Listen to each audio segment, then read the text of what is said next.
Okay, Okay, good. all Thank you all. right. So now we are all set. Sorry for this delay और inconvenience. तो आज आपको English के बजाय उर्दू से काम चलाना होगा, इसलिए कि उर्दू का मामला आ जाए।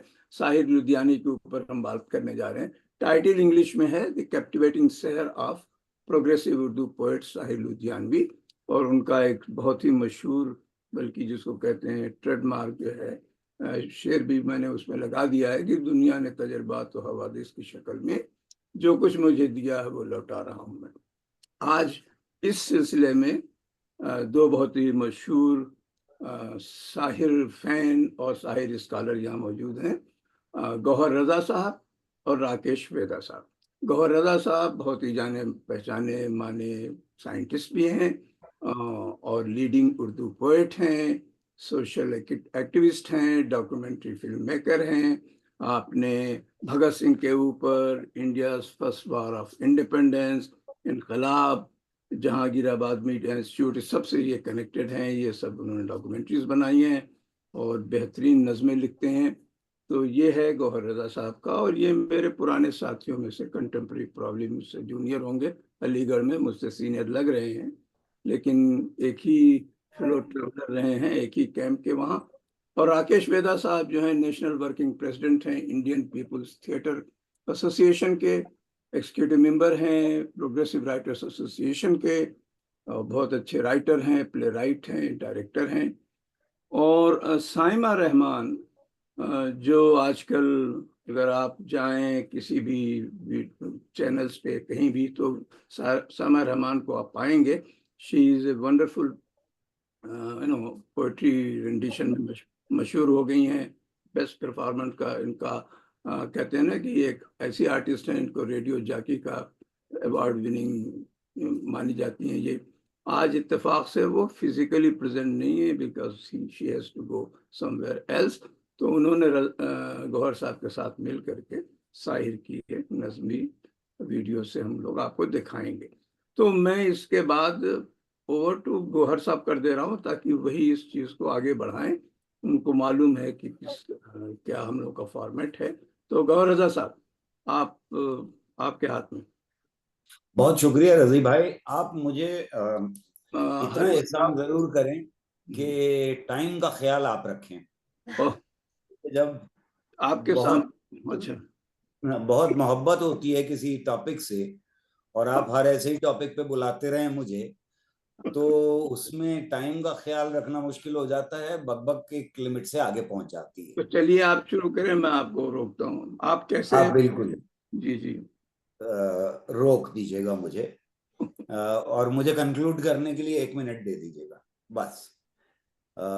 ओके। तो उससे पहले ही रोक दीजिएगा जब रुकना है मुझे। अब इतनी फिक्र ना करें आप। अ, साहिर लुधियानवी के बारे में अगर बातचीत की जाए तो मैं साहिर का मद्दाह बहुत बचपन में बन गया था। साहिर का मेरी जिंदगी के ऊपर, मेरे ख्यालात के ऊपर, मेरी नस्ल की जो आइडेंटिटी है उसके ऊपर मुझे लगता है कि बहुत बड़ा असर है। और उसकी वजह यह है कि साहिर हों या फैज हों या PWA के और मेंबर्स रहे हों, ये लोग जब हिंदुस्तानी होने की पहचान यानी आइडिया ऑफ इंडिया जब रचा जा रहा तो लोगों तक ख्यालात पहुंचाने का एक जरिया, बहुत बड़ा जरिया बने। इसलिए मैं जरूरी समझता हूं कि जब साहिर के ऊपर बात की जाए तो we should talk about the background in which he was born and brought up. ये वो पीरियड है, यानी 8 मार्च आने जा रहा है, अगले साल 8 मार्च विमेंस डे भी होता है। साहिर 8 मार्च 1921 को पैदा हुआ और वो एक जमींदार खानदान में पैदा हुए। His father was Fairlie big landlord. और ये वो जमाना है, खास तौर से 1920-21 का जो पीरियड है, ये जो दहाई है 20 की, इसमें सेकेंड वर्ल्ड वॉर खत्म होने के करीब है। सेकेंड वर्ल्ड वॉर तो खत्म हो रही, लेकिन उसके असर बहुत भयानक जो हिंदुस्तान पे पड़ रहे हैं वो हमें दिखाई देना शुरू हो जाते हैं। लगभग आबादी जो है वो 25 करोड़ 21 लाख है इस बीच में हिंदुस्तान की। इस दहाई में जो उस पीरियड का सर्वे है वो बताता है, ये अकेली दहाई है जिसमें 21 तक आते आते, यानी दूसरा सर्वे जो होता है, 75,000 इसमें टोटल पॉपुलेशन कम हो जाती है। यानी अकेली दहाई है पूरी हिस्ट्री में जब से सर्वे शुरू हुए हैं जब टोटल पॉपुलेशन इंडिया की घटती है। 75,000 से ज्यादा हिंदुस्तानी जिनको आग में झोंक दिया गया था फर्स्ट वर्ल्ड वॉर की, वो मारे जाते हैं। इनको लगातार जिन जगहों के ऊपर भेजा गया था, यानी अरब वर्ल्ड में और अफ्रीका में, ये पूरे इस एरिया में जहां भेजा गया था, वहां से जब ये लौटना शुरू करते हैं तो ये इन्फ्लुएंजा लेकर के लौटते हैं। और इन्फ्लुएंजा इतना भयानक तरीके से हिंदुस्तान में फैलता है कि लगभग 2 करोड़ लोग मारे जाते हैं। ये कोई खाली अकेली ऐसी चीज नहीं थी जो आफत की तरह से हिंदुस्तान में उस वक्त आई। हमें मालूम है अभी हम पैंडेमिक से निकले हैं, तो ये बहुत बड़ा पैंडेमिक है, लेकिन हिंदुस्तान को इतना चूस लिया गया है इस वक्त तक कि उसमें लगातार महामारियां आ रही हैं, पैंडेमिक्स हो रहे हैं, लोग मर रहे हैं, अलग अलग इलाकों में अलग अलग तरफ, या तो बीमारियां लार्ज स्केल पे फैल रही हैं और या फिर लोग मर रहे हैं। ये मैं बार बार दोहराता हूं इस बात को कि जब अंग्रेज दाखिल होते हैं हिंदुस्तान में तो India is producing 25% of GDP of the world, यानी 1/4 of the total wealth being produced by humanity was being produced in India, and 1/4 was being produced in China, and rest of the world was producing rest of the half wealth. So अगर सोने की चिड़िया कभी रहा तो वो period था, और अंग्रेजों के जाते जाते 3% रह जाती है ये जीडीपी। तो यानी हिंदुस्तान को बिल्कुल पूरी तरह से चूस लिया गया है। 1857 की यादें अभी भूले नहीं हैं, लेकिन कांग्रेस बन चुकी है। 1888 में कांग्रेस बनी, अगले 90 साल तक संघर्ष चला, वो हमें मालूम है।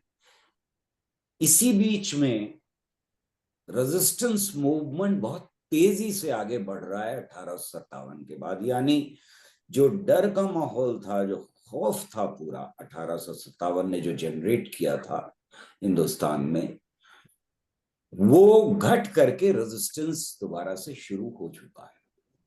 कामागाटा मारू इस बीच में होता है, रोलेट एक्ट आता है, उसके खिलाफ बड़ा संघर्ष होता है, जलियांवाला बाग होता है, असहयोग आंदोलन, नॉन कोऑपरेशन मूवमेंट होता है, और ये रेजिस्टेंस कई तरह की फॉर्म्स ले रहा है।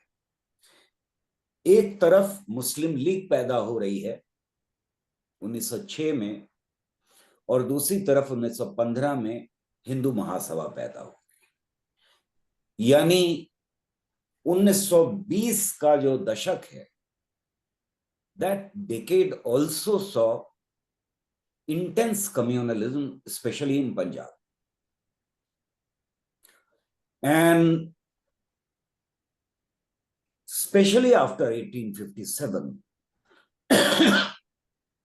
this divide and rule policy takes a shape of dividing Hindus and Muslims.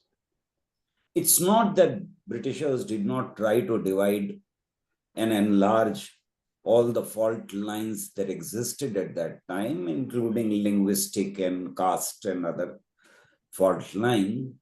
But this is where they succeeded. And 1920 का पीरियड भयानक पीरियड है। इसमें ये एक लड़का पैदा होता है। इसके घर का क्या हाल है? घर में बाप हैं डिबॉच, वो अय्याश आदमी है बिल्कुल। उन्होंने 11 शादियां की, 11वीं शादी इनकी मां से की है। उनके घर में कोई पैदा नहीं होता बच्चा। साहिर पहला और अकेला बेटा है उनका। और बहुत जल्दी माँ बाप के बीच में झगड़ा हो जाता है। माँ बहुत स्ट्रॉन्ग कैरेक्टर की लेडी है और इतना झगड़ा होता है, मैं उस झगड़े की डिटेल में नहीं जा रहा। ये हर किताब में इसको बहुत रोमांटिक तरीके से लिखा गया है इस झगड़े के बारे में। लेकिन 7 साल के साहिर ये डिसाइड करते हैं कि कोर्ट के अंदर कि वो माँ जी के साथ रहें। तो एक तरफ हिंदुस्तान में, दुनिया में और हिंदुस्तान में उथल पुथल मची हुई है और दूसरी तरफ इस खानदान के अंदर उथल पुथल मची हुई है। जो कोर्ट इनके फेवर में डिसाइड करता है माँ के साथ बेटे को रहना चाहिए, उसकी एक वजह लिखता है जज कि माँ इसे पढ़ाना चाहती हैं और बाप इसे जाहिल रखना चाहते हैं। क्योंकि बाप का ये कहना है कि इतने बड़े जमींदार के बेटे को पढ़ने की क्या जरूरत है, उसे नौकरी थोड़ी ना करनी। तो साहिर स्कूल में दाखिल होते हैं, फॉर्मल स्कूल में। अब हिंदुस्तान में बहुत सारे फॉर्मल स्कूल्स बन चुके हैं और यहीं 2 तरह के लोग पैदा हो रहे हैं। एक वो जो पढ़ लिख करके रेजिस्टेंस मूवमेंट का पार्ट बन रहे हैं और दूसरे वो जो अंग्रेजों की नौकरी और चाकरी में लग रहे हैं। तो यहां भी डिवीजन मौजूद है। तो एक तरफ तो साहिर को ये डिसाइड करना है, आप सोचिए कि उस वक्त वो बच्चा जो है, जो स्कूल में जा रहा है, उसके सामने क्या सिनेरियो। वो बाप के साथ जा सकता है और उस वक्त थोड़े वक्त के लिए सही ऐशो आराम की जिंदगी गुजार सकता है। दूसरी तरफ वो समाज में फंडामेंटलिज्म की तरफ जा सकता है। उसके पास ये ऑप्शन मौजूद है क्योंकि अब तक बन चुकी है और जो मुस्लिम फंडामेंटलिस्ट ऑर्गेनाइजेशन है और राइट्स हो रहे हैं मुल्क के अंदर। लेकिन वो एक ऐसी सोहबत में चला जाता है जहां अंग्रेजों के खिलाफ रेजिस्टेंस के साथ खड़ा होता है और कॉलेज के अंदर बहुत जल्दी वो बच्चा रेजिस्टेंस मूवमेंट का पार्ट बन जाता है और वहां वो प्रेसिडेंट हो जाता है यूनियन का। जो प्रिंसिपल साहब हैं वो वॉर एफर्ट के लिए एक फंक्शन करते हैं और उस फंक्शन के जवाब में साहिर और उनकी यूनियन, स्टूडेंट्स यूनियन, एक रेजिस्टेंस मूवमेंट खड़ा करती है और साहिर लुधियानवी एक नज्म लिखते हैं। जो नज्म उनकी किसी उसमें नहीं छपी है, वो जर्नल्स से मुझे निकालनी पड़ी। बहरहाल वो नज्म जो है वो बहुत आपस में मशहूर हो जाती है कॉलेज के अंदर। अगले दिन फिर वो जाते हैं, वो यूनियन की मीटिंग करते हैं और उसमें वो नज्म पढ़ते हैं। ये वो दौर है जब ये बच्चा इश्क और इनकलाब दोनों को फेस कर रहा है। ये उम्र ऐसी है। उनका पहला इश्क कॉलेज के शुरुआती दिनों में एक लड़की से होता है और वो इश्क, वो लड़की, सारे ही लोगों ने ये लिखा है कि बहुत ज्यादा खूबसूरत नहीं थी, लेकिन साहिर का उनसे इश्क होता है और वो टीबी की मरीज हो जाती है और मर जाती है। साहिर का दिल टूटता है और वो पहली इश्किया नज्म मरघट की सरजमीन लिखते हैं।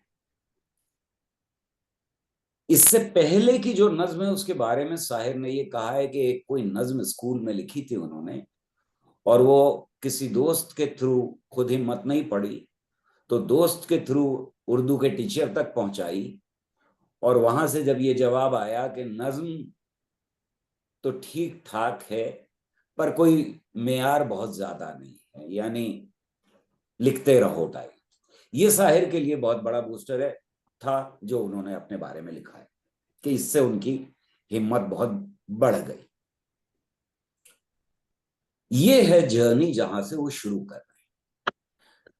हिंदुस्तान में उर्दू अदब को लेकर के अगर हम देखें तो पंजाब से लेकर के, और जिसको हम हिंदी बेल्ट कहते हैं, यहाँ का कोई भी बड़ा शहर ऐसा नहीं है जो अदब का सेंटर ना बन गया। हालांकि दिल्ली वाले और लखनऊ वाले अपने को ज्यादा बड़ा सेंटर मानते थे, सबसे ऑथेंटिक मानते थे, लेकिन भोपाल भी कुछ कम नहीं था। और अगर इधर हम देखें तो अमृतसर से लेकर के और आगे तक हमें दिखाई देता है कि बहुत सारे उर्दू के शायर पैदा हो रहे हैं। तो लुधियाना में भी कोई कम एक्टिविटीज नहीं थी जहां से ये शायर पैदा हुए। तो ये कहना कि खाली लाहौर सेंटर था, लाहौर भी बहुत बड़ा सेंटर था, लेकिन ये सारे ही सेंटर्स थे जहां ग्रेविटेट हो रहे थे पोएट्री लिखने वाले, कहानियां लिखने वाले, उर्दू अदब लिखने वाले। और ये उर्दू अदब जो पैदा हो रहा था उस वक्त, ये फ्रीडम मूवमेंट के साथ। अब यही पीरियड है, यानी 6 महीना पहले शायर के पैदा होने से कम्युनिस्ट पार्टी भी पैदा हुई। तो कम्युनिस्टों का असर भी इसी वक्त पड़ रहा है, और उर्दू के लीडिंग पोइट्स और राइटर्स झुक रहे हैं, इकबाल का असर कम हो रहा है। इसके बावजूद कि एक किस्सा साहिर लुधियानवी की बहन के बचपन में साहिर ने बड़ी जिद करके इकबाल की कुल्लियात मामू से खरीदवाई। उनके ये कहने के बावजूद कि तुम छोटे हो, तुम्हें पढ़ना भी नहीं आता है, तो उन्होंने कहा मैं सुना करूंगा। और वो जिद करते थे कि सोने से पहले ये भी जिद होती थी कि उसे वो याद करने की कोशिश करे। तो इकबाल का असर बहुत बड़ा जायंट पैदा हो रहा है उर्दू पोएट्री के अंदर, और उसका सबके ऊपर असर पड़ रहा है। वो इस in the sense turning point है कि जो रेजिस्टेंस की पोएट्री है उसको भी छू रहे हैं। हाल ही के आते आते रेजिस्टेंस की पोएट्री में एक नया रंग पैदा हो चुका है। बहुत सारे शुअरा हजरात जो हैं वो अब रेजिस्टेंस की पोएट्री खुलेआम लिख रहे हैं, और अब जमीन तैयार हो रही है। जो साहब भी बोले उनके लिए आदाब। तो जमीन तैयार हो रही है पीडब्ल्यूए बनने की, और साहिर लुधियानवी, उनकी जो सोहबत है लुधियाना के अंदर, वहीं से ही वो मुशायरों में पार्टिसिपेट करना शुरू होते हैं और कम्युनिस्ट के साथ खड़े हो जाते हैं। रेजिस्टेंस की पोएट्री पे ज्यादा दाद मिलती है, तो बहुत सारे शुअरा हजरात रेजिस्टेंस की पोएट्री ही लिख रहे हैं, उस वक्त इनकलाबी शायरी कर रहे हैं। साहिर एक और तरह से भी मशहूर हो जाते हैं। अभी वो 18-20 साल के ही हैं। वो जो अंडरग्राउंड अखबार हैं, उसमें खासतौर से कीर्ति लहर जो मेरठ से निकल रहा है, वहां पर अपनी नज़में छापना शुरू करते हैं। अब्दुल हई उनका बाप का दिया हुआ नाम है, तो वो AH साहिर के नाम से छपती हैं, और उसमें से बहुत सारे अखबार और की प्रतियां और पोइट्री ये बैन हो जाती है। तो हम तक नहीं पहुंच पाई हैं बहुत सारी ऐसी पोएम्स जो कीर्ति में छपी। मैंने कोशिश की लेकिन मुझे अखबार में उनकी नहीं मिल पाई। जो मैं देख पाया जितना, उसमें किसी में भी मुझे साहिर की नज़्म नहीं मिली। साहिर का इंतजार कर रहे हैं नौजवान के साहिर की नज़में आए।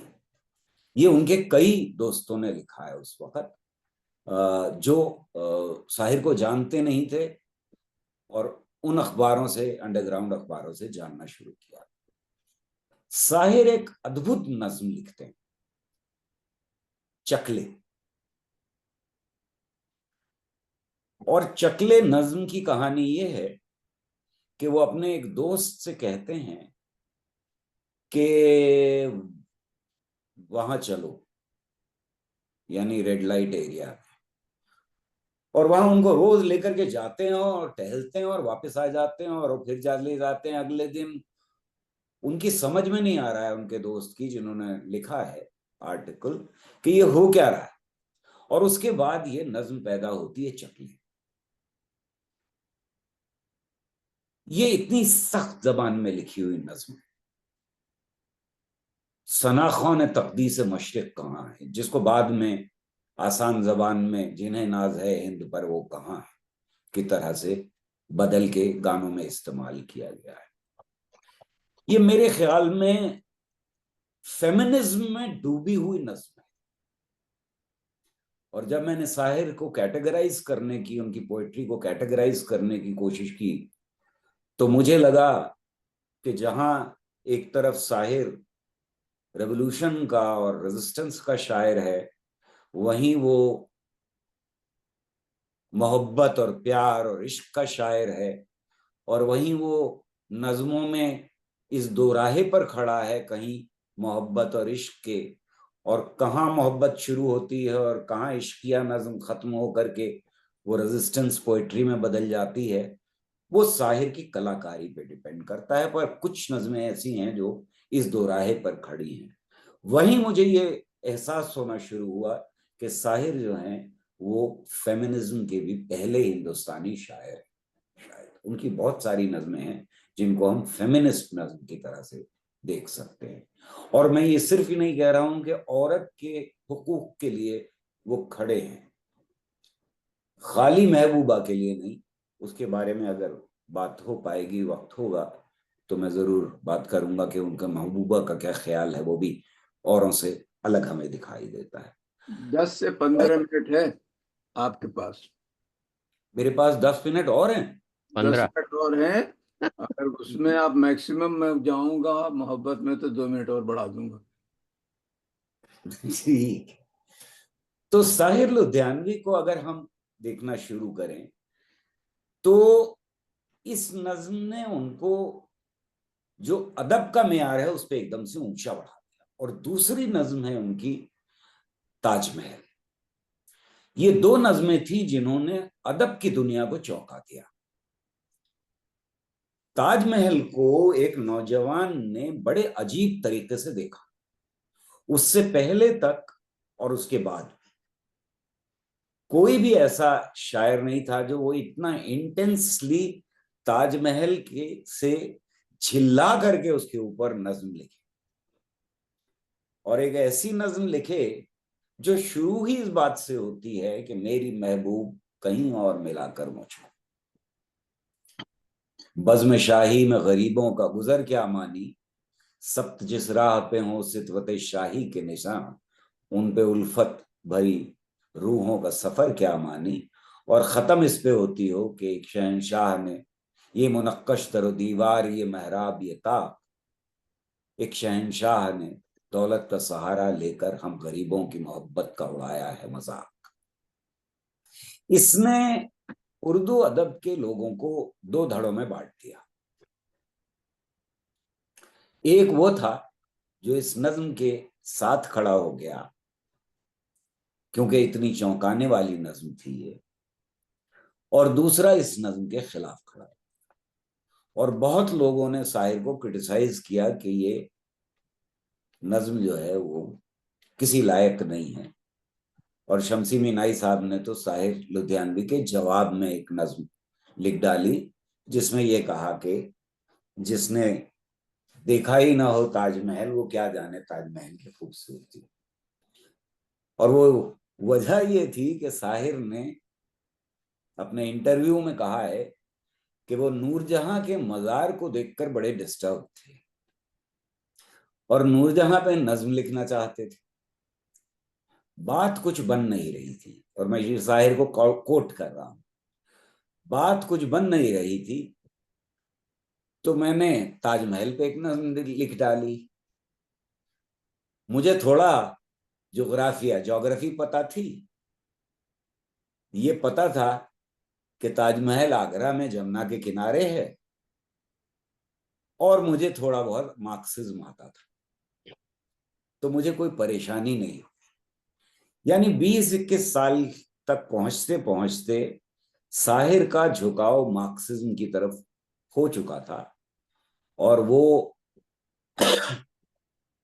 क्योंकि किताबें पढ़ना उनका जो रुझान था, वो किताबें पढ़े बिना रह नहीं सकते। बहरहाल ये किस्सा भी बहुत लोगों ने बयान किया है कि उन्हें दूसरा जो इश्क हुआ, जिसमें कई नज़में लिखी साहिर ने, उसके जवाब में भी, वो ईश्वर कौर से हुआ। बड़ी खूबसूरत लड़की थी, किसी बड़े आदमी की बेटी थी, को एजुकेशन था, वो भी इश्क करती थी, ये भी इश्क करते थे, दोनों में मोहब्बत थी। और वो राज खुल गया और वो कॉलेज में इतना हंगामा बढ़ा कि को एजुकेशन के एक्सपेरिमेंट को ही खत्म कर दिया गया और निकाल दिया, साहिर को बाहर कर दिया। दूसरा एक्सप्लेनेशन ये है कि साहिर की जो इनकलाबी हरकतें थी, उनकी वजह से साहिर को उस कॉलेज से निकलना पड़ा।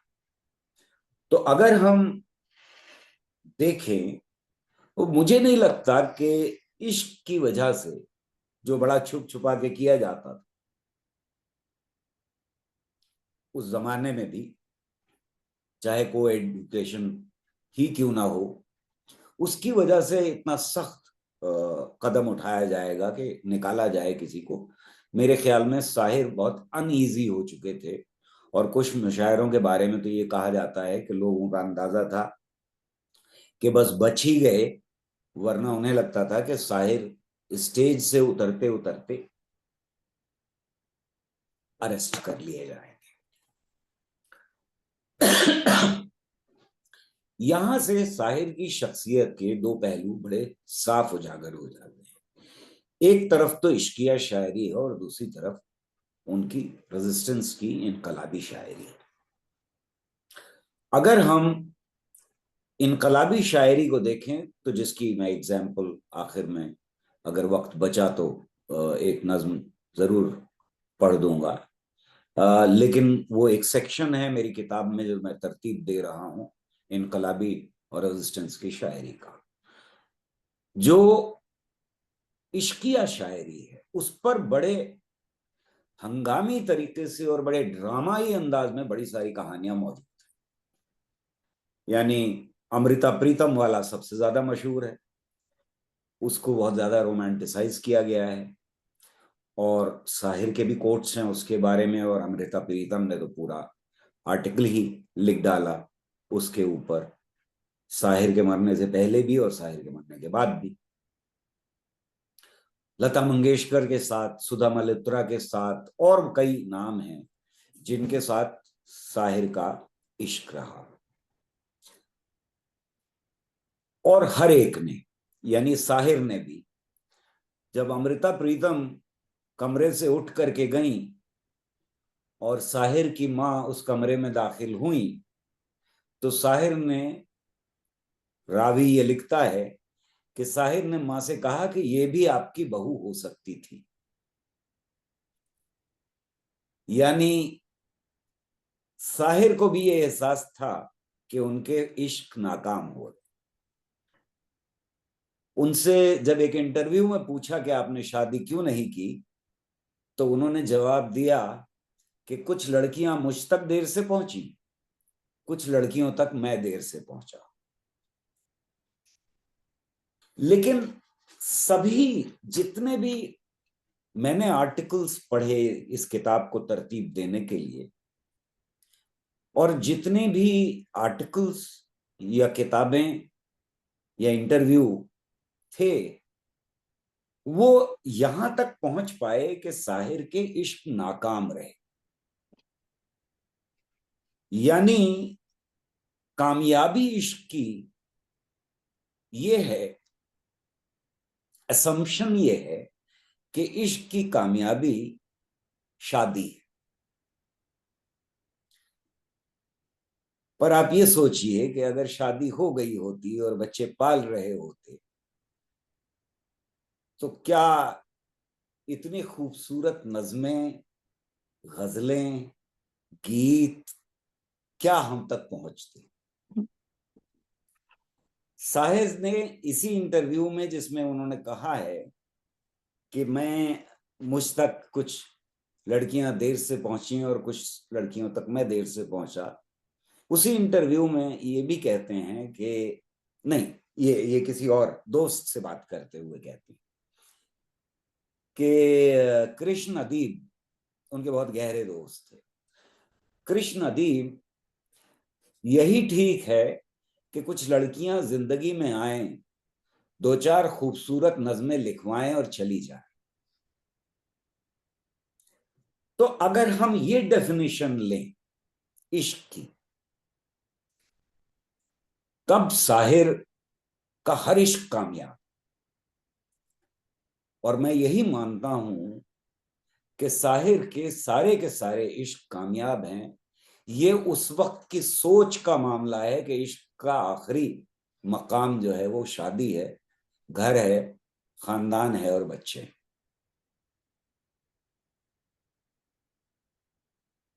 अब आप उनसे इश्क, लता मंगेशकर से जो इश्क है, उसका, उसमें जो नज्म, एक वैसे तो दो तीन ही लिखी हैं, लेकिन वो कमाल की है। और उसकी लाइनें कह रही हैं, यूं अचानक तेरी आवाज कहीं से आई, जैसे धरती का जिगर चीर के झरना फूटे, या जमीनों की मोहब्बत में तड़प कर नागा, आसमानों से कोई शोक सितारा टूटे। वाह वाह वाह। अब ये लता की आवाज कहीं से आ रही है। आप इमेजिन कीजिए, साहिर कमरे में मौजूद हैं, शायद सन्नाटा छाया हुआ है और उसमें अचानक कहीं दूर से कोई रिकॉर्ड चलाता है या कोई रेडियो चलाता है और उस पर लता की आवाज आ रही है, और फिर शायर मजबूर हो जाता है उठ के लिखने के लिए ये नज्म, और बेहद खूबसूरत नज्म। अब तो आपने इसी तरह से सुधा मल्होत्रा ने इससे इनकार किया है कि उनकी कोई फीलिंग्स थी साहिर के, रोमांटिक फीलिंग्स थी साहिर के लिए। लेकिन ये बात, किस्सा बहुत मशहूर था। और वो गाना जिसके अंदर उनकी लाइनें हैं, वो अफसाना जिसे अंजाम तक लाना ना हो मुमकिन, उसे एक खूबसूरत मोड़ देकर छोड़ना बेहतर, ये उसी इश्क की देन है। अब मेरे ख्याल में हर लेखक, हर क्रिएटिव आदमी इस मोड़ से जरूर गुजरता है कि कभी कभी बात नहीं बनती है कि एंड कहाँ करें चीज को, और मेरे साथ तो बोलते हुए अक्सर ये होता है। ये आप एंड तो कर दें अब। खूबसूरत एंड कर दूं। मैं सिर्फ आखिर में आपका ध्यान इस पे दिलाना चाहता हूं कि साहिर, मुझे एज इंजीनियर जब शुरुआत हुई थी साहिर से मेरे इंट्रोडक्शन की, तो डेफिनेशंस का शायर लगा। और मैं इसलिए कह रहा हूं कि उनके बहुत सारे शेर जो हैं वो बड़े मुश्किल कॉन्सेप्ट्स को डिफाइन करते हैं। और मैं आपके साथ साथ सिर्फ ये शेर हैं तो 5-6 जो मैंने लाइन में लगा रखे थे, जो मुझे आप तक पहुंचाने थे, सिर्फ इस शेर को आपके बीच में छोड़ रहा हूं कि जालिम को जो ना रोके वो शामिल है जुल्म में, कातिल को जो ना टोके वो कातिल के साथ है। हाँ, फेंस सिटर की इससे खूबसूरत डेफिनेशन शायद हो ही नहीं सकती। जालिम को जो न रोके वो शामिल है जुल्म में, कातिल को जो न टोके वो कातिल के साथ। अब आप ये बताएं कि उनकी नज्मों के लिए है वक्त या नहीं है, नहीं तो ये राकेश जी बोलेंगे कि वो आपको अलाउ करते हैं कि नहीं। रजी भाई दे दीजिए 2-3 मिनट और, बड़ा मजा, बहुत मजा आ रहा है। रजा साहब, तो फिर आप एक नज्म सुना के बैठ जाएं, फिर राकेश साहब बोलते हैं, फिर आप जी साना के साथ में बोलें जी। ठीक है। सॉरी। तो जिस जिस नज्म का मैंने जिक्र किया था, रेजिस्टेंस की पोइट्री, जो जो बड़ा असासा हमें हमारे पास आता है साहिर से, वो रेजिस्टेंस की पोइट्री का है, या दोराहे पर खड़ी हुई पोइट्री का है। बाकी सब कुछ कम है हमारे पास। तो मेरे गीत तुम्हारे एक उनकी नज्म है, उसकी कुछ लाइनें मैं यहाँ ले रहा हूं। यहाँ भी डेफिनेशन एक जगह मौजूद है, मैं वहां रुक के उसको पॉइंट आउट करूंगा।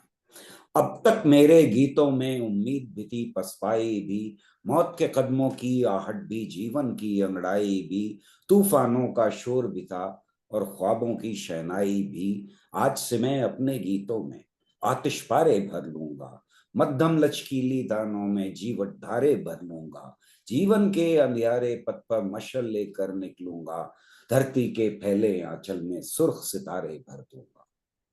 मुझको इसका रंज नहीं, लोग मुझे फनकार न, यहां डेफिनेशन शुरू होती है फनकार की।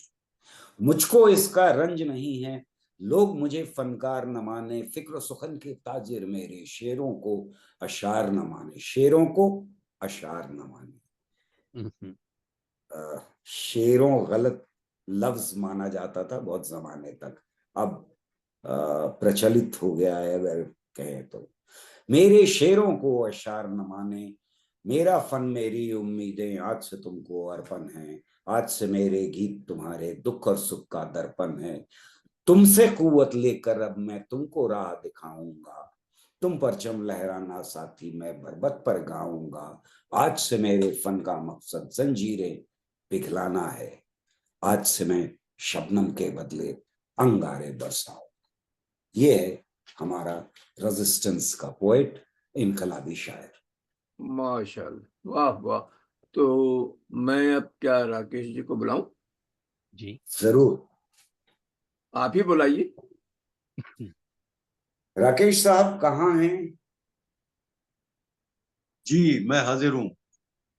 जनाब, अब स्टेज आपके, शम्मा आपके सामने। जी शुक्रिया। तो दोस्तों, बहुत दिलचस्प अंदाज में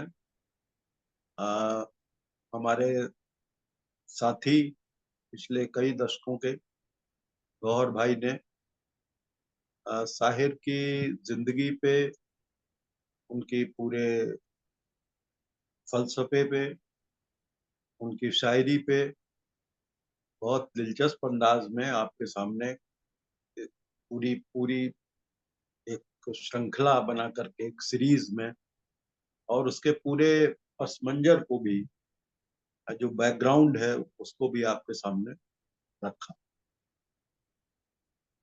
मैं जब साहिर लुधियानवी को देखता हूं तो मैं समझता हूं कि साहिर लुधियानवी या इस तरह के तमाम शायरों को मैं एक एक अकेले शायर के रूप में नहीं देख पाता हूं, क्योंकि मुझे लगता है कि एक पूरी एक साथ बहुत सारे लोग हैं जो उस दौर के प्रोग्रेसिव मूवमेंट की पैदाइश है। आप उसमें फैज अहमद फैज को लें, कैफी आजमी को लें, अली सरदार जाफरी को लें, मजरू सुल्तानपुरी को लें, मजाज को लें, मखदूम को लें, और फिर एक लंबी फहरिस्त है, और भी हैं बहुत सारे, या निसार अख्तर को लें, एक लंबी फहरिस्त है। लेकिन मैंने कुछ नाम गिनाए कि तो ये लोग हैं। ये ये क्या है कि एक साथ इतने लोग एक साथ शायरी की दुनिया में, या पूरे लिटरेचर की दुनिया में, या पूरे कल्चर की दुनिया में एक साथ कुछ वैल्यूज को लेकर के, और वो वैल्यूज क्या है जिसका जिक्र अभी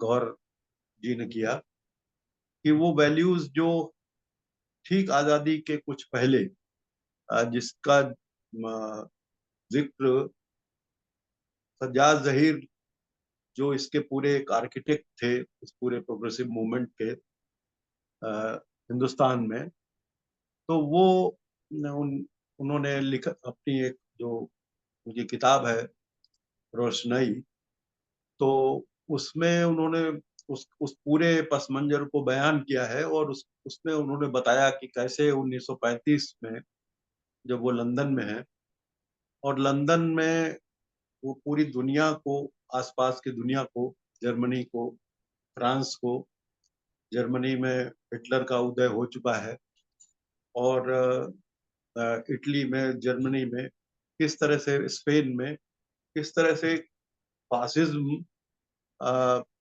का शिकंजा कसता जा रहा है। और उसमें न सिर्फ जो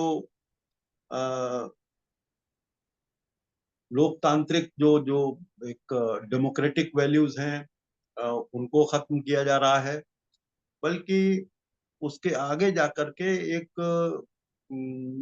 जो भी ह्यूमन वैल्यूज हैं उनको भी खत्म खत्म करने की स्थितियां बनती जा रही हैं।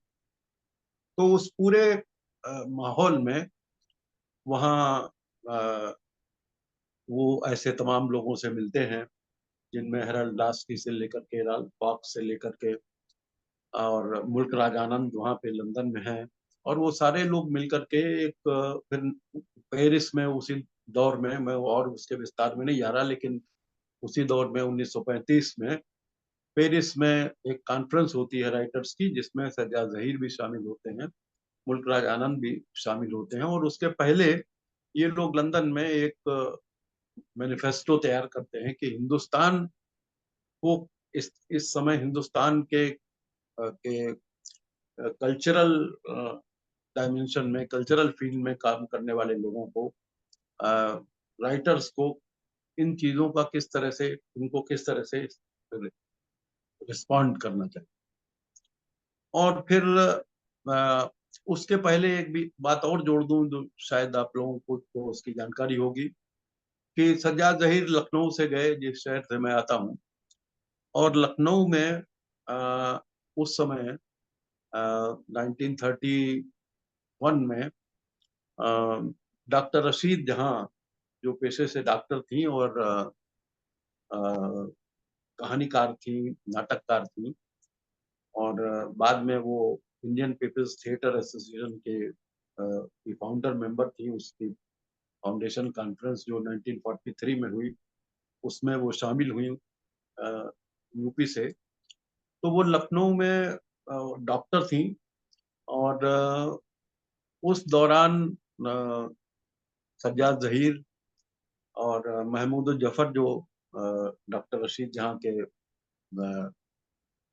शौहर थे, और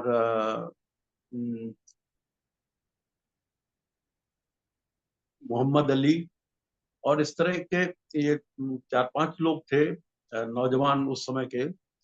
इन लोगों ने एक जिसमें किसी की 2 कहानियां थी, और वो एक अंगारे नाम से एक किताब साया, और अंगारे की जो कहानियां थी खासतौर से उसमें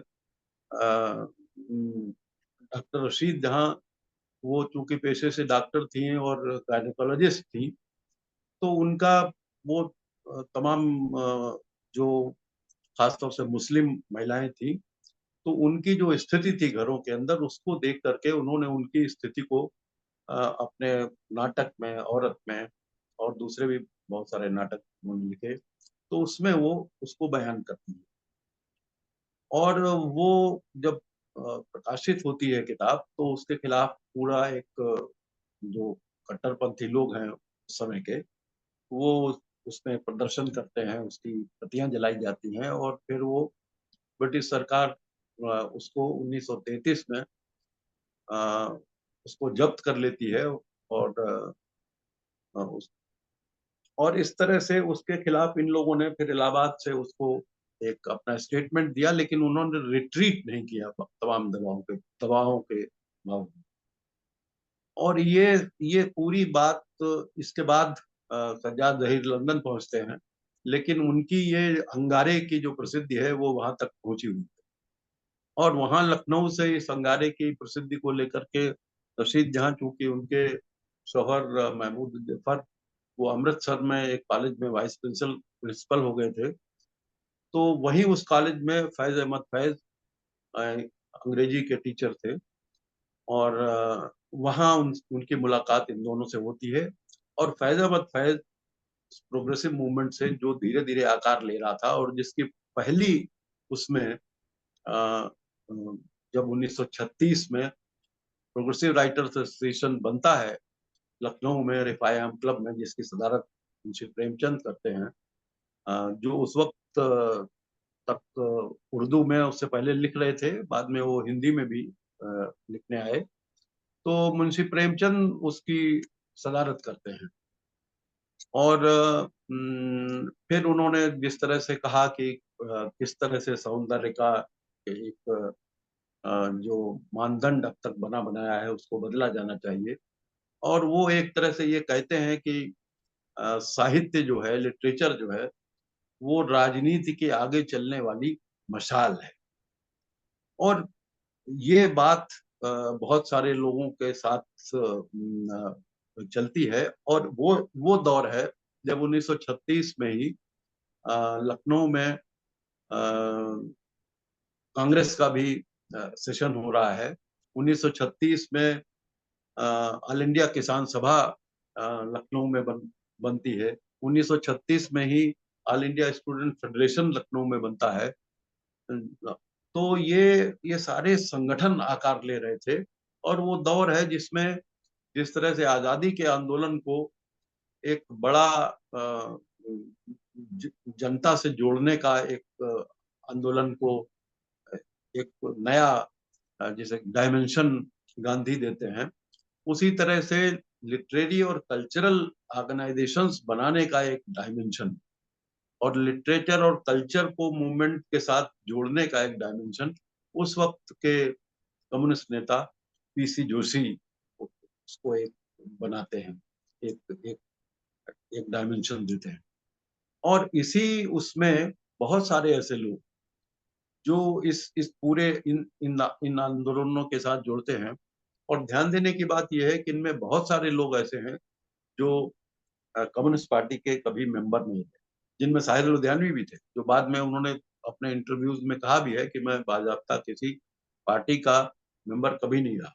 लेकिन जो वैल्यूज उस वक्त निर्मित हो रही थी, जो बनाई जा रही थी, कि जहां गुलाम हिंदुस्तान में वो आजादी का एक उनके सामने तस्वुर था, तो आजाद हिंदुस्तान के बाद जो उनका तस्वुर था वो वही तस्वुर था जो अपने समय में भगत सिंह निर्मित कर रहे थे। भगत सिंह को फांसी हो चुकी है 1931 में। तो उस तरह के तस्वुर को लेकर के ये लोग चल रहे थे।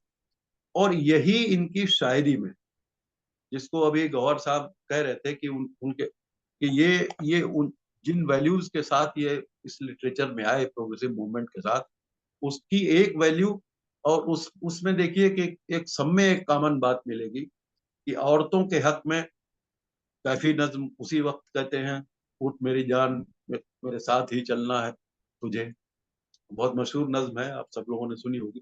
तो वो कैफी साहब भी कह रहे हैं। उसी दौर में मजाज कहते हैं कि तेरे आंचल तेरे माथे पे ये आंचल तो बहुत खूब है, लेकिन तू इसे परचम जो बना लेती तो बहुत अच्छा था। और अभी उस नज्म का जिक्र किया जो साहिर साहब की है, गौर भाई ने। तो ये सारे लोग, फैज साहब कहते हैं मुझसे पहली सी मोहब्बत मेरे महबूब नवाज, तो ये सारे लोग एक साथ, उधर वो मखदूम है। तो ये दोनों चीजों का एक, ये सारे शायर ऐसे हैं, पूरी गैलेक्सी है कि जो एक साथ दोनों चीजों को बरत रहे हैं, यानी इनकलाब को भी बरत रहे हैं और साथ साथ रोमानियत को भी, यानी उसमें भी एक इनकलाबी तरीका है उसको बरतने का। यानी वो जो रोमानियत है वो पुरानी रोमानियत नहीं है जिसके गीत गाए जा रहे थे। इस रोमानियत में दोनों के हकों की बराबरी है। ये बात पहली बार ये लोग लिटरेचर में, अपनी शायरी में और उसमें लेकर के आते हैं।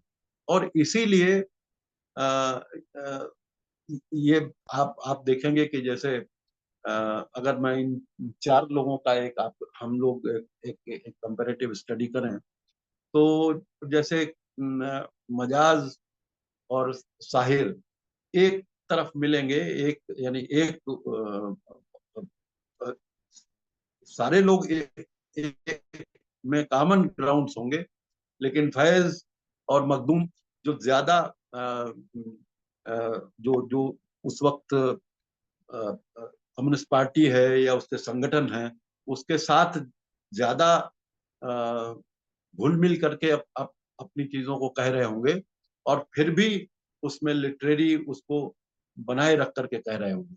ये बात सब लोगों को मालूम है कि ये जो बहुत मशहूर नज्म है, हालांकि ये कभी कहा नहीं, ना उन्होंने कहा ना इन्होंने कहा, लेकिन जो फैज की बहुत मशहूर नज्म है, हम देखेंगे लाजिम है कि हम भी देखेंगे, लगभग उसी तरह से एक नज्म साहिर कह चुके हैं, हम देखेंगे। और उसमें मतलब वो बहुत स्पष्ट तरीके से उन चीजों को सामने रखते हैं, बहुत साफगोई से उन चीजों को सामने रखते हैं जिन वैल्यूज को लेकर के वो अपनी शायरी की अगले, यानी जो पहला उनका संकलन आता है, उसको उसके आगे वो बढ़ करके जब जब अपने दूसरे या तीसरे उसमें जाते हैं, तब वो बहुत साफगोई के साथ उन वैल्यूज को सामने रखते हैं। और दूसरी बात जो मुझे लगती है कि अ, सबसे, क्योंकि ये अ, जाहिर है कि वो पाकिस्तान से फिर जब हिंदुस्तान में आते हैं और फिल्मी दुनिया में जाते हैं, तो फिल्म में ये लगभग सारे ही शायर थे फैज फैज को छोड़ करके, क्योंकि फैज तो पाकिस्तान में रह करके फिर जेल में रहे, और आप सब जानते हैं कि किस तरह से उनको तमाम जुल्म और जातियों का शिकार होना पड़ा, और लगभग फांसी से बचते हुए और फिर बड़ी मुश्किल से वो बच पाए। और सज्जाद जहीर भी वहां जाकर के फिर मुश्किल तमाम लौट पाए। लेकिन साहिर फिल्मी दुनिया में साहिर भी पहुंचते हैं, और कैफी भी हैं, मजरू भी हैं। लेकिन मुझे लगता है कि कैफी साहब की अगर आप गजलों को, कैफी साहब की नज्मों को अगर आप एक तरफ रख करके उनके गीत, जो फिल्मी गीत हैं, वो एक से एक बढ़कर के फिल्मी गीत हैं कैफी साहब के पास, लेकिन दोनों में एक कॉमन वो कम मिलेगा। मजरू के साथ भी ऐसा ऐसा मुझे लगता है कि दो तीन चार कोई गजलें होंगी जो उनकी ऐसी होंगी जो उसी तरह से फिल्म में यूज हुई होंगी। लेकिन यहाँ इनके साथ ये फर्क है साहिर के साथ कि जहां उन्होंने क्योंकि वो उन जैसा बताते हैं जो इंटरव्यूज में उनके है कि जब वो आए फिल्मी दुनिया में, तो जो उसको तोड़ने के लिए ही उन्होंने एक तरीके से ये कोशिश की कि एक वैल्यू उसमें ऐड की जाए फिल्मी नगमों में। तो ये वैल्यू एडिशन का जो काम है वो साहिर फिल्म फिल्म उसमें भी करते हैं, और उनकी जितनी भी गजलें हैं या जो फिल्म में जो उन्होंने गीत लिखे हैं, और उनकी जो दोनों में आप बहुत बड़ा डिस्टिंक्शन नहीं कर पाएंगे। और एक फिल्म फिल्म में भी जो चीजें उन्होंने दी हैं, वो लिटरेरी पैमाने पे भी उसको अगर आप उसकी वो उसकी जांच पड़ताल करेंगे, उसकी परख करेंगे, तो वो उतनी ही पायदार वो सारी उनकी रचनाएं उसमें मिलेंगी। तो इसलिए साहिर एक तरह से वाकई अपने नाम के अनुसार एक एक इस तरह के जादूगर हैं जो जिसको कभी कैफी बात करते हुए कहते थे, हम लोगों को ये वक्त हासिल हुआ कि इनमें से बहुत सारे लोग फैज फैज समेत साहिर जल्दी चले गए, उनसे मिलने का वो नहीं हो पाया, लेकिन फैज साहब से मिलने का फक्र है हमको। जैसे जिसको कभी फिराक ने कहा था कि आने वाली नस्लें तुम पर फक्र करेंगे, हम हंसो। जब उनको मालूम ये होगा कि तुमने फिराक को देखा। तो हम लोग हमारी पीढ़ी के लोग इस बात पर फख्र कर सकते हैं कि इनमें से बहुत सारे लोगों को हमने देखा, उनके साथ दो चार कदम चले। साहिर साहब से जाहिर है क्योंकि वो 80 में चले गए, तब तक हम लोग कदम रख रख पाए थे 2 4 5 साल के फासले पे।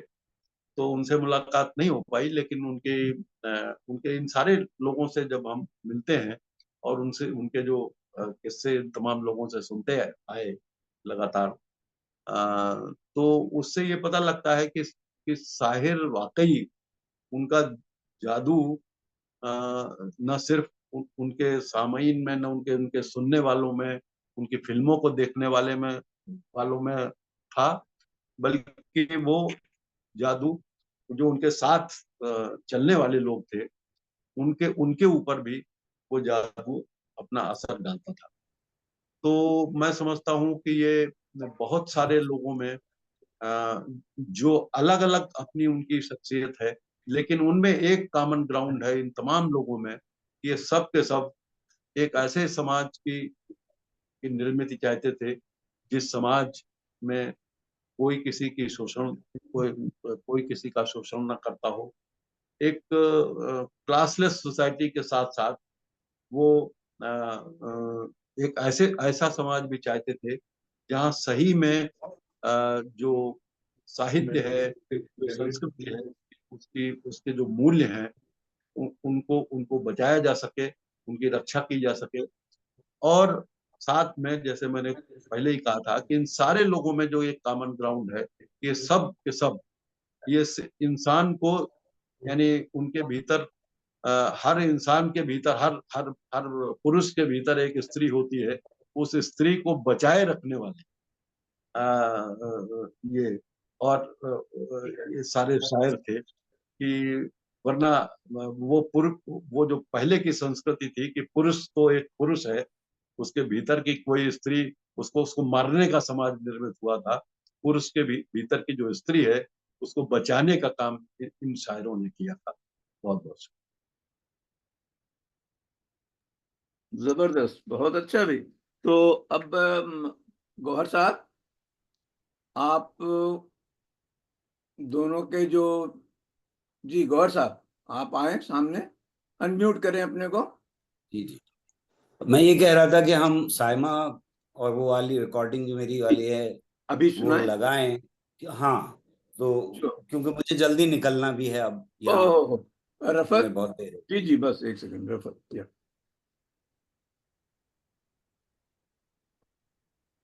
सुनाई दिया?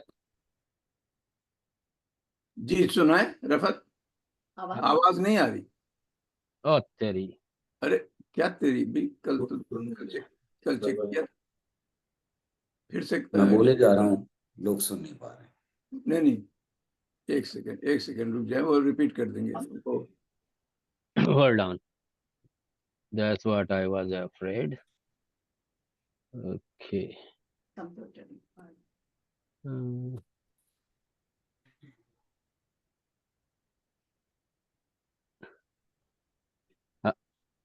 अब सुनाई दे रही है? नहीं, कोई चीज आप कल आप तो बहुत ठीक ठाक सुना रहे थे। क्या इश्यू हो गया भाई?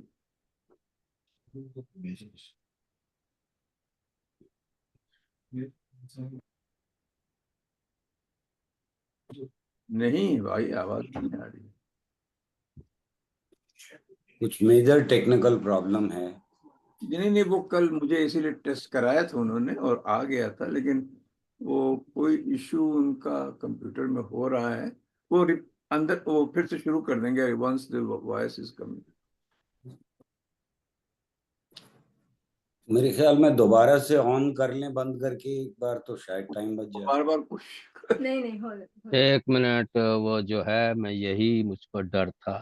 क्या डर, किस वजह से? अगर जो कल मतलब उसका शेयर नोट्स, कल जो जैसे किया था एग्जैक्ट वही कर देते। वही था, वही सेटिंग थी, कुछ बदला नहीं मैंने। Okay, show.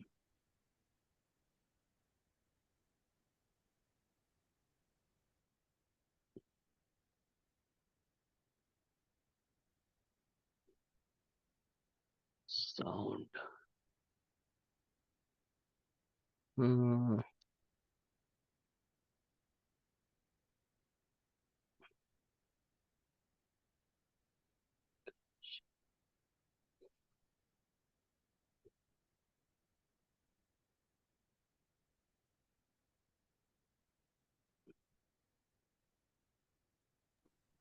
इसमें यहाँ जो हमारे एक्सपर्ट हैं वो कह रहे हैं शेयर ऑडियो नहीं हो रहा है। हो गया हो गया। अच्छा, बिल्कुल सही कह रहे हैं आपके एक्सपर्ट।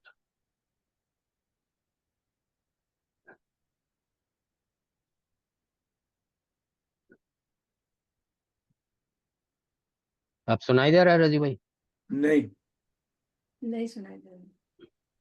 अपनी वॉइस या तो बढ़ाएं उसमें या अपना। बिल्कुल सुनाई नहीं दे रही। तो वो क्या चीज ऐसी चेंज की होगी कल और आज में? तरह मन्नाने आप- लगे कि तीसरी जंग शुरू। अच्छा, उसको बैक कर दे थोड़ा सा। वो तो कर लेंगे। सुनाई दे रहा है कि नहीं? हाँ, सुनाई दे रहा, सुनाई दे रहा। मैंने जितनी नज़में जंग के ऊपर पढ़ी हैं उसमें सबसे खूबसूरत नज्म है साहिर लुधियानवी की लिखी हुई परछाइयां।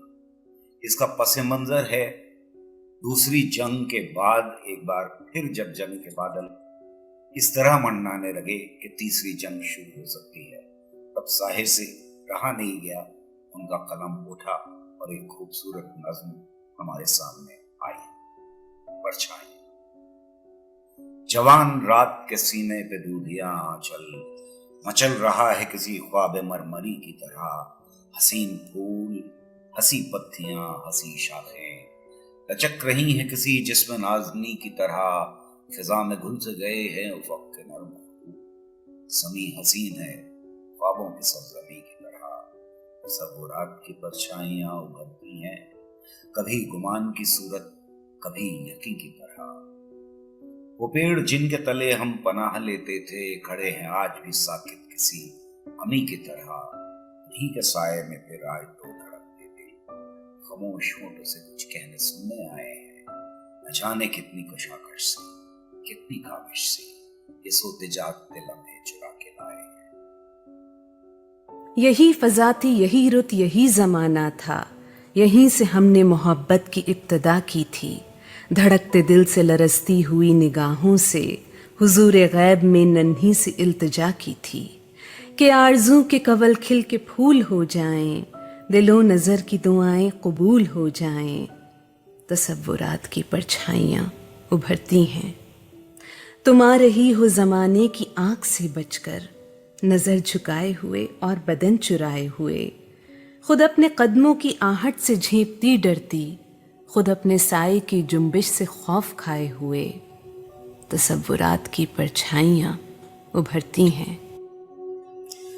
रवां है छोटी सी कश्ती हवाओं के रुख पर, नदी के साज पे मल्लाह गीत गाता है। तुम्हारा जिस्म हर एक मौज के झकोले पर मेरी खुली हुई बाहों में झूल जाता है। तसव्वुरात की परछाइयाँ उभरती हैं, मैं फूल टाँक रहा हूँ तुम्हारे जूड़े में। तुम्हारी आँख मसरत से झुकती जाती है, न जाने आज मैं क्या बात कहने वाला हूँ। ज़बान खुश्क है, आवाज़ रुकती जाती है।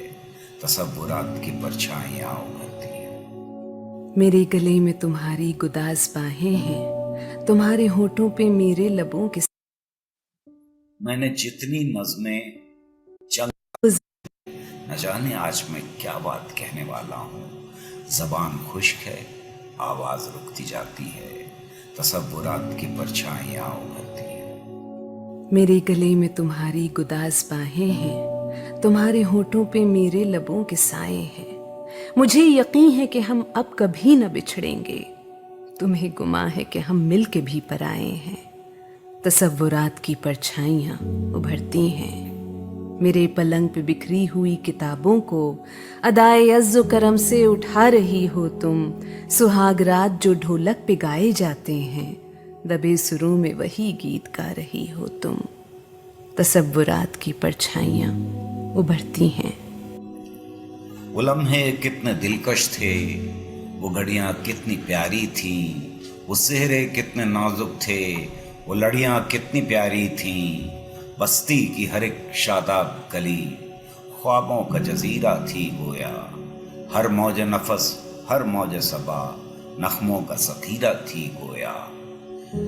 नागाह लहकते खेतों से टापों की सदाएं आने लगी।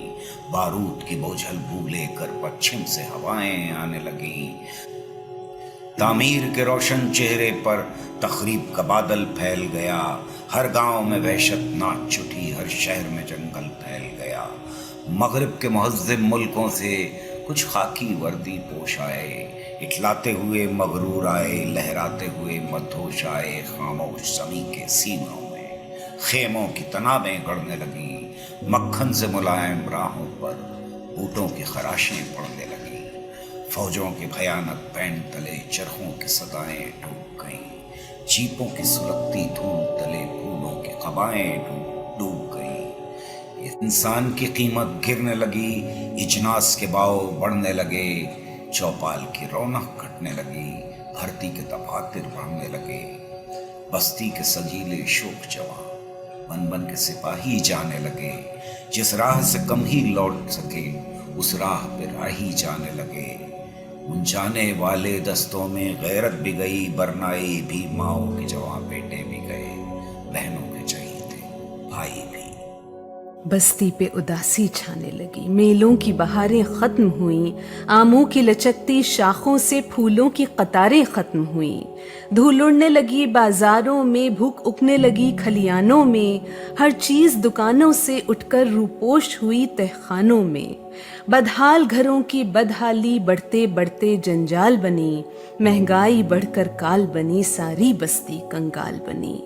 चरवाहियां रास्ता भूल गईं, पनहरियां पनघट छोड़ गईं। कितनी ही कुंवारी अब लाएं, माँ बाप की चौखट छोड़ गईं। अफलास ज़दा दहकानों के हल बैल बिके, खलियान बिके। जीने की तमन्ना के हाथों जीने के सब सामान बिके। कुछ भी न रहा जब बिकने को, जिस्मों की तिजारत होने लगी। खिलमत में भी जो ममनू थी वो जलवत में जसारत होने लगी। तसव्वुरात की परछाइयां उभरती हैं। तुम आ रही हो सरेआम, बाल बिखराए, हजार गुना मलामत का बार उठाए हुए। हवस परस्त निगाहों की चीरदस्ती से बदन की झेपती बुरियानियां छुपाए हुए। तसव्वुरात की परछाइयां उभरती हैं। मैं शहर जाके हर एक दर पे झांक आया हूँ। किसी जगह मेरी मेहनत का मोल मिल न सका। सितमगरों के सियासी कुमार खाने में अलम नसीब फिरासत का मोल मिल न सका। तसव्वुरात की परछाइयां उभरती हैं। तुम्हारे घर में कयामत का शोर बरपा है। महाज जंग से हर कारा तार लाया है। जिसका जिक्र तुम्हें जिंदगी से प्यारा था, वो भाई नर गए दुश्मन में काम आया है। तसव्वुरात की परछाइयां उभरती हैं। हर एक गांव पे बदनामियों का जमघट है। हर एक मोड़ पे रुसवाइयों के मेले हैं। न दोस्ती न तकल्लुफ न दिलबरी न खुलूस, किसी का कोई नहीं, आज सब अकेले हैं। तसव्वुरात की परछाइयां उभरती हैं। वो रहगुजर जो मेरे दिल की तरह सूनी है, न जाने तुमको कहाँ लेके जाने वाली है।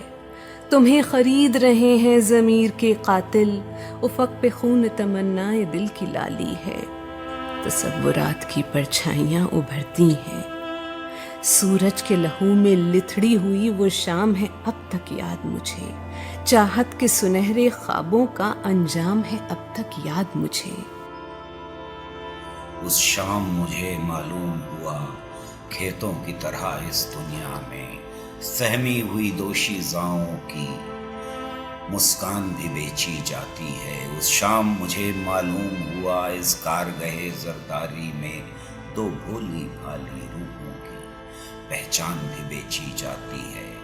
उस शाम मुझे मालूम हुआ जब बाप की खेती छिन जाए, ममता के सुनहरे ख्वाबों की अनमोल निशानी दिखती है। उस शाम मुझे मालूम हुआ जब भाई जंग में काम आए, सरमाए के कहबा खानों में बहनों की जवानी बिकती है। सूरज के लहू में लिथड़ी हुई वो शाम है अब तक याद मुझे, चाहत के सुनहरे ख्वाबों का अंजाम है अब तक याद मुझे। तुम आज हजारों मील यहाँ से दूर कहीं तन्हाई में या बज़्म तरब आराई में मेरे सपने बुनती होगी बैठी आगोश पराई में। और मैं सीने में गम लेकर दिन रात मशक्कत करता हूँ, जीने की खातिर मरता हूँ अपने फन को रुस्वा करके। अगियार का दामन भरता हूँ, मजबूर हूँ मैं, मजबूर हो तुम, मजबूर ये दुनिया सारी है। तन का दुख मन पर भारी है, इस दौर में जीने की कीमत या दारो रसन या ख्वारी है। मैं दारो रसन तक जा न सका, तुम जहद की हद तक आ न सकी, चाहा तो मगर अपना न सकी। हम तुम दो ऐसी रूहें हैं जो मंजिल तस्कीं पा न सकी। जीने को जिए जाते हैं मगर सांसों में चिताएं जलती हैं, खामोश वफाएं जलती हैं। संगीन हकायक ज़ारों में ख्वाबों की रिदाएं जलती हैं। और आज जब इन पेड़ों के तले फिर दो साए लहराए हैं, फिर दो दिल मिलने आए हैं। फिर मौत की आंधी उठी है, फिर जंग के बादल छाए हैं। मैं सोच रहा हूँ इनका भी अपनी ही तरह अंजाम न हो, इनका भी जुनून नाकाम न हो, इनके भी मुकद्दर में लिखी एक खून में लिथड़ी शाम न हो। सूरज के लहू में लिथड़ी हुई वो शाम है अब तक याद मुझे, चाहत के सुनहरे ख्वाबों का अंजाम है अब तक याद मुझे। हमारा प्यार हवादिस की ताब ला न सका, मगर इन्हें तो मुरादों की रात मिल जाए। हमें तो कश्मकशे मर्ग बेअमा ही मिली, इन्हें तो झूमती गाती हयात मिल जाए। बहुत दिनों से है ये मशगला सियासत का कि जब जवान हो बच्चे तो कत्ल हो जाएं। बहुत दिनों से है ये खप्त हुक्मरानों को कि दूर दूर के मुल्कों में जहर बो आएं। बहुत दिनों से जवानी के ख्वाब वीरां हैं, बहुत दिनों से मोहब्बत पनाह ढूंढती है। बहुत दिनों से सितम दीदा शाह राहों में निगार ज़ीस्त की इस्मत पनाह ढूंढती है। चलो कि आज सभी पायमाल रूहों से कहें कि अपने हर एक जख्म को ज़बां कर लें। हमारा राज हमारा नहीं सभी का है, चलो कि सारे ज़माने को रास्तां कर लें। चलो कि चल के सियासी मकामिरों से कहें कि हमको जंग व जदल के चलन से नफरत है, जिसे लहू के सिवा कोई रंग रास नहीं, हमें हयात के उस बैरहम से नफरत है। कहो कि अब कोई कातिल अगर इधर आया तो हर कदम पे ज़मीं तंग होती जाएगी। हर एक मौजे हवा रुख पलट के झपटेगी, हर एक शाख लगे संग होती जाएगी। उठो कि आज हर एक जंगजू से ये कह दो कि हमको काम की खातिर कलों की हाजत है। हमें किसी की ज़मीं छीनने का शौक नहीं, हमें तो अपनी ज़मीं पे हलों की हाजत है। कहो कि अब कोई ताजिर इधर का रुख न करे, अब इस जगह कोई कवारी न बेची जाएगी। ये खेत जाग पड़े उठ खड़ी हुई फसलें, अब इस जगह कोई क्यारी न बेची जाएगी। ये सरजमीन है गौतम की और नानक की, इस अर्ज़ पाक पे वहशी न चल सकेंगे कभी। हमारा खून अमानत है नस्ल नौ के लिए, हमारे खून पे लश्कर न पल सकेंगे कभी। कहो कि आज भी हम सब अगर खामोश रहे तो इस दमकते हुए खाकदां की खैर नहीं। जिनों की ढाली हुई एटमी बलाओं से ज़मी की खैर नहीं, आसमां की खैर नहीं।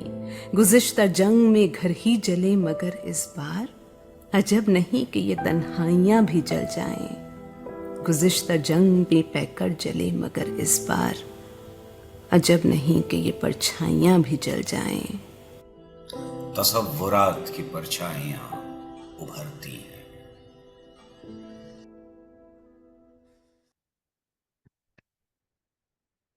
वो रफत उसको हटा दें, इसलिए कि अब तो वो नज्म खत्म हो गई है और हट गई। गौहर साहब, सॉरी फॉर टेक्निकल ग्लिच, लेकिन आपके एक्सपर्ट साहब ने वजह फरमाया, तो थैंक यू फॉर हिम। और बेहद शुक्रिया इसके लिए। तो अगर क्वेश्चंस की फील्डिंग राकेश भाई करें तो बेहतर होगा। हाँ, आपको मैं निकलना है। अगर निकल जाऊं तो बेहतर है, नहीं नहीं, बिल्कुल आप क्योंकि जाएं। बहुत लैप शुक्रिया बंद। या वी अंडरस्टैंड। गौहर साहब, बहुत शुक्रिया, और आपके एक्सपर्ट का भी शुक्रिया। बहुत शुक्रिया। तो वीडियो तो हारिस दिखाएगा नेक्स्ट वाली। कोई रफत, और कोई वीडियो है? नहीं वीडियो नहीं नहीं, सॉरी, द फ्लायर। आप वो दूसरा लगा दिया मैंने। नहीं, वो दिखाई नहीं दे दिखाई रहा, नहीं दे रहा। आपका नाम आ रहा Rafat. Okay, hold on. Okay, आ गया।